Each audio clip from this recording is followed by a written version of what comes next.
everyone, thanks for tuning into my channel. I'm Kidest. If you are new to my channel, welcome. There's lots of content here on consciousness expansion, consciousness evolution, spirituality, manifestation, co-creation, and all that good stuff.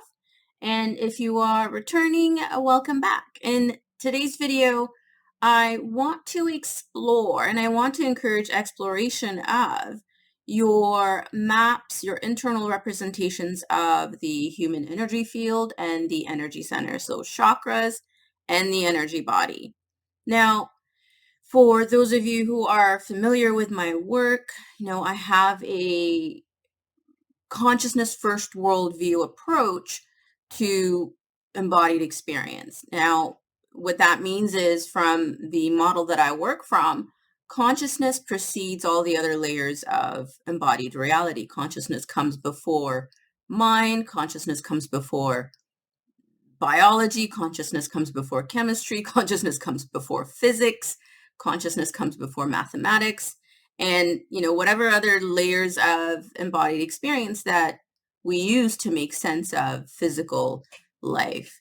And within a consciousness first worldview, one of the frameworks that I'm developing is a quantum biological framework of human beings, meaning as human beings have evolved, my theory is we've emerged or we've developed this capacity to interact with the quantum field and impact, affect the trajectory of emerging events, current experiences, and future experiences. So we have the capacity to non-locally impact or influence what manifests as well as what's already manifested becomes. So within that framework, one of the assumptions is that beliefs are the precursor to experience. Consciousness forms beliefs, mental representations, mental models, ideas, concepts, narrative, and the like. And it is that realm of mental phenomena that can influence, impact what events can manifest and how those events can progress through time and space-time. And within working out this framework that I'm developing, if you want to learn more about it, I do have a podcast episode on the Kidest OM podcast that you can listen to, or it's also in my book, Manifesting Health, my latest book. If you want to sort of explore this framework further, you can check out those resources. But as I'm thinking about this framework, what I realized is within a consciousness first worldview, then the energy body and the human energy center, so the chakras, are something that consciousness would be observing into being. It's an after manifestation, like consciousness comes first, then the energy centers, the energy body are created or are observed into being in a stable way. And within that framework, because consciousness has that ability to define the behavior and functionality of these energy centers from a non-local, higher dimensional perspective or level, it makes sense to create beliefs, narratives, descriptions of the chakras and energy body that describes a stable foundational structure of these higher energy systems, these higher energy anatomies for human beings. And I've studied different models of energy centers. I've done lots of, exploring of energy healing and the like. And in that exploration, I had created all of these understandings of chakra functionality and the functionality of the human energy field. And what I realized is within a consciousness first worldview, we really have to update these existing models, representations of human energy field functions to exemplify, to express a level of structural, foundational, energetic integrity and stability in that this energy system is unshakable, it's unflappable, it's a very strong, sound, higher dimensional creation. that doesn't function within the laws of classical physics. So it's not an action reaction type of biological level demonstration or expression. It's an energy system and energy anatomy that is functioning on a physics that maybe we don't know yet, or at a level that doesn't conform to some of the descriptions that exist. And so I want you to think about, I want you to sort of reflect on what you already understand about the chakra anatomy and the energy body, and sort of explore for yourself if it makes sense. If you were the observer, if you had this seat of observation and you had the opportunity to create this structurally sound energy body and chakra system, would that be the functionality that you create? So I want you to sort of think about it from that perspective as I sort of share my insights so far, that I think these 4 descriptions that I'm going to tell you about that I don't think fit within a consciousness first world model, I would move to a myths about the chakras category at this point. I don't yet have a fully developed map of the chakra systems and the energy body to tell you about. So I'm going to leave this as a theory, a theoretical presentation that I'm making that you can explore, think about, that you can sort of develop your own thoughtful conclusions around. So the first one is the idea that chakras, the 7 energy centers or the 9 energy centers, whichever map that you subscribe to, that they are a system that move out of alignment. So the chakras move about. And from a consciousness first worldview, it does not serve the human being in any way for the chakras to move about. If energy is moving down the central channel, it needs every chakra to be in a fixed position, an unmoving position, permanently. So that model that says that chakras are loose, balls of energy wheels or energy centers that move about, it's not useful. If, as we evolve, we, expand our sort of quantum biological abilities, that is not a useful, healthy, empowering experience to have at that level of observation. Now, from a consciousness first worldview, when consciousness observes, that power that can understand, that can bring into expression different systems that impact the level of the material world, that level of power, you do not want an energy system that moves about when you're bringing through that kind of energy into the physical domain. So you need a map of the energy centers and the energy body that is structurally sound, that is unmovable. No matter how much energy flows through it, the energy centers themselves stay intact. They are not impacted by the level of energy flow. Regardless of what you encounter, regardless of what you're experiencing, it's a structurally sound system that you are experiencing physical experience from, that you're experiencing your emotional life or your psychological life from. So that would be one of the first descriptions of the chakras that I would question, and that I personally have moved it into nope, this is a chakra myth column, because it's not going to work from how I experience life. So I encourage you to think about that from this kind of a framework, from this kind of understanding. The second description of the chakras that's existing that I would move into the myth column is that the chakras become overactive or underactive, meaning they can be spinning too fast or they can be spinning too slow. Once again, within a consciousness first worldview where consciousness has the capacity to observe reality at the fundamental level, at the point of emergence into the material domain, at the quantum and beyond dimensions of observation, that's not a useful model for chakras to be excessively active or underactive. That means, as a quantum biological human being, you won't be able to accurately perceive the emerging potentials to direct them to where you want them to go in the domain of matter. It doesn't make you an effective co-creator with the quantum field or with universal intelligence to have energy centers that become overactive or underactive. So from my perspective, consciousness being full of intelligence would not observe that kind of functionality for this energetic system that we experience, physical experience from, that we experience these energetic domains from, and the like.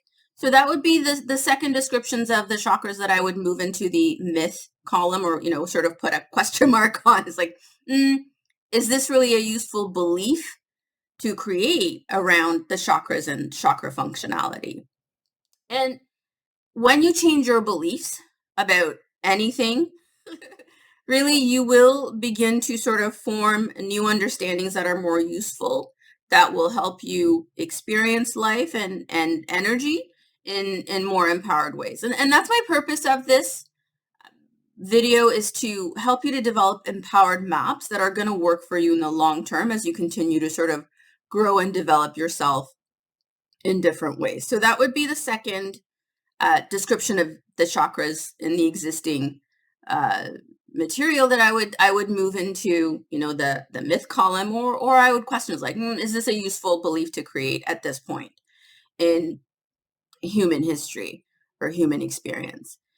The third one is that chakras experience rips and tears and other forms of obstructions.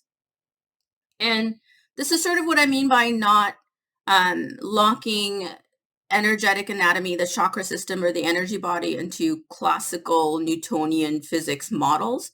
The chakras aren't like muscle tissue. They're not material, tangible in the terms of, biological behavior. So the idea that chakras can experience tears or rips or other obstructions that you would equate to, muscle tissue or material things, it doesn't apply. And again, in a consciousness first worldview, I don't recommend observing an energetic system, an energetic anatomy that behaves in that way, because that is not useful if you're going to be having the power to co-creatively impact the emergence of events and layers of reality at that fundamental level, at that point of emergence into the different domains of experience. And the fourth description of the sort of chakra system, the energy body, that I would question, that I would go, is this useful, is this idea that cording can occur, meaning sort of a physical like connection can occur between people's chakras. And one of the analogies I can come up with at this point is to think about Wi-Fi systems in our existing technology. Now, Wi-Fi systems communicate, Wi-Fi devices communicate, transmit information wirelessly. There's no cording, there's no physical connection between devices.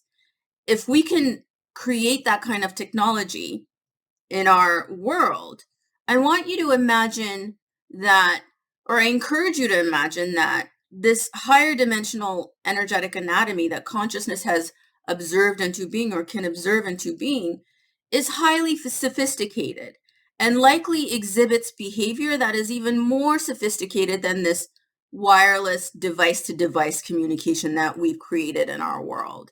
So it's not empowering to think that people can just plug into you willy-nilly without your permission, without your knowledge, or any of the narratives that exist around that kind of an expression. So I encourage you again to create psychological and energetic boundaries on the information that you access when it comes to the energy body and the chakras and the energy anatomy. But that was one of the other descriptions that stood out for me as, no, this doesn't work for a quantum biological framework, or from a framework where consciousness, or the observer, you, have the power to observe different expressions of yourself, the energy body, the chakra system, your biology, your brain. and so on and so forth. So if it's not an empowering model, if it's not a model that says you can keep your energetic integrity, you can keep the space that you occupy and, maintain it, that you can keep your energetic trajectory. If it's not a model and description that empowers you and that says you have everything you need to have, that the intelligence of the universe that has formed the entirety of the cosmos is intelligent enough to create a structurally sound system that stays intact regardless of what you encounter, that maintains your ability to protect yourself in various ways, allows you to interact and bond and communicate with people in healthy ways. I encourage you to sort of think about that from that kind of a perspective, from that kind of a framework when it comes to all levels of your embodied experience. We're still learning a lot about the human brain. We're still learning a lot about the human biology and the potential of our physical body itself.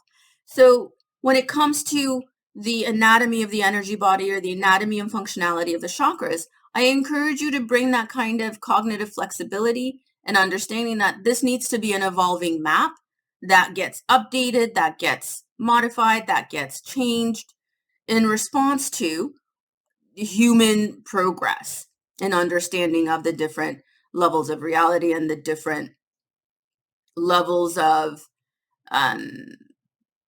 energetic, biological, quantum behaviors that may be involved in experiencing how we experience life in the world. So at this moment, I'm going to just leave it at those four. Those are the four that sort of stood out to me. I encourage you to explore your own existing maps when it comes to looking at chakra behavior, chakra anatomy, and developing your chakras and the like. I do encourage letting go of anything that says they can close, they blow open, or they do anything that wouldn't be a comfortable experience for you. I encourage you to consider that the intelligence that forms universes was thoughtful enough to give you the power to experience energy and energy flow in healthy and enjoyable ways. And any description that doesn't reflect that, you have the power to say no thank you to, and not include in your internal representations, maps, models, belief system of the chakras, the energy body, and the like. So if you are someone, who likes reading up on keeping the chakras balanced and the like, I encourage you to look for information that talks about and emphasizes healthy expression, and think about how to maintain healthy expression, empowered expression of your energy centers while saying no to, not accepting, not integrating into your internal representations, mental models of the chakras, descriptions that aren't empowering, descriptions that don't speak to the sophistication and intelligence that can be built into the energy body and the chakra system functionality. Like if our biology functions the way that it does, with the level of precision and intelligence, if our brain can function with the level of sophistication that we're still learning about hundreds and hundreds of years after research, I encourage you to consider that the energy body and the anatomy of the chakras has the equivalent level of intelligence and sophistication in it, that it's going to take time for us to truly understand and grasp the potential, the capacity of the energy body and the chakras. So I want you to explore it and approach it from that kind of a perspective, so that you stay empowered and that you are connecting to information that keeps you empowered, that keeps you in that state of observing, or being able to observe an enjoyable experience of the energy centers and the human energy body. So if you're interested in exploring the quantum biological frameworks further, I do encourage you to explore the podcast. I think it's like episode 34, and it's called Quantum Biological Human Beings and so on. You'll find it easily. And I also have a significant amount of information that I've shared in my book, Manifesting Health and Longevity, that you can find on Amazon and all the online book retailers worldwide. So I wanted to share that as I sort of continue to develop my framework. If I come across any other functionalities that I would want you to sort of, question, be inquisitive about so that you develop empowered maps, I'll definitely share. Um, Either I'll do a podcast episode or I'll do another video on things to consider when it comes to what information you accept, what you include in your maps, models, internal representations of the chakras, the energy centers, and the energy field itself.